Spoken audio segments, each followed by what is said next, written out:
معزز ناظرین، السلام علیکم ورحمۃ اللہ وبرکاتہ۔ ناظرین، آج کی جو یہ ہماری ویڈیو یہ انفارمیٹیو ہے، اور اس ویڈیو کو آپ نے شروع سے لے کر آخر تک آپ نے اس کو دیکھنا ہے۔ اس ویڈیو میں آپ کو بتانے جا رہا ہوں کہ قرآن پاک میں سما کا ورڈ جو 3 بار آیا ہے، یہ کون سی صورت ہے اور کون سا رکوع ہے اور کون سا پارہ ہے، ٹھیک ہے۔ اس سے پہلے آپ سے گزارش کرتا ہوں کہ اگر آپ میرے چینل پر نئے ہیں تو میرے چینل کو سبسکرائب کیجئے تاکہ ہر آنے والی ویڈیو کا نوٹیفیکیشن آپ تک آسانی سے پہنچ سکے۔ اب ہم اپنے ٹاپک کی طرف بڑھتے ہیں۔ ناظرین، یہ ثم ہے، یہ تو ایک کامن ورڈ ہے قرآن پاک میں، یہ کئی بار آیا ہے، لیکن جو ثم کا ورڈ ہے وہ قرآن پاک میں 3 بار آیا ہے۔ سب سے پہلے سورۃ الشعراء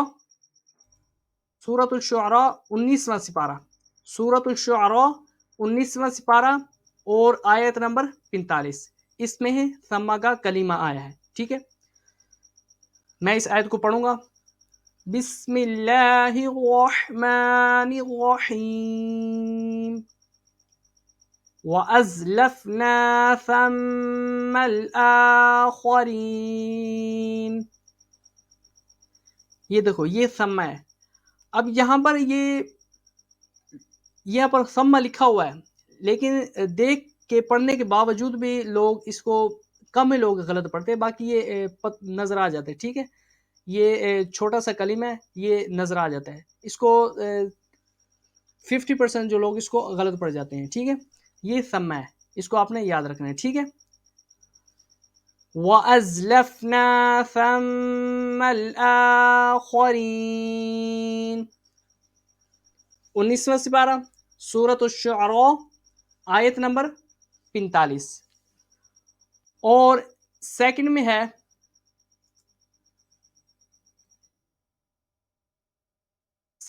سورۃ الدہر 29واں سپارہ، سورۃ الدہر اور آیت نمبر 20، سورۃ الدہر 29واں سپارہ، آیت نمبر 20۔ میں ابھی اسی کی تلاوت کروں گا، آپ نے سننا ہے۔ بسم اللہ الرحمن الرحیم وَإِذَا رَأَيْتَ ثَمَّ رَأَيْتَ نَعِيمًا وَمُلْكًا كَبِيرًا۔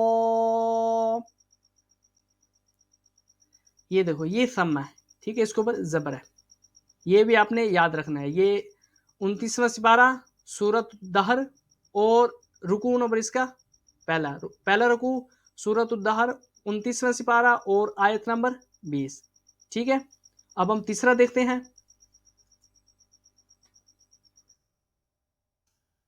تیسرا ہے 30واں سپارہ، سورۃ التکویر، 30واں سپارہ، سورۃ التکویر اور آیت نمبر 21،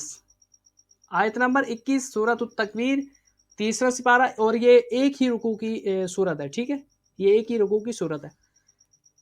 اب میں اس کی تلاوت کروں گا۔ بسم اللہ الرحمن الرحیم مطاع ثم امین مطاع ثم امین۔ یہ تھے ناظرین 3 جو ثم کا جو کلمہ ہے، یہ قرآن پاک میں 3 جگہ، یہ میں نے آپ کو صورت اور رکوع اور آیت نمبر میں نے آپ کو بتا دیا ہے، اور انشاءاللہ نیکسٹ ویڈیو میں ملیں گے۔ السلام علیکم ورحمۃ اللہ وبرکاتہ۔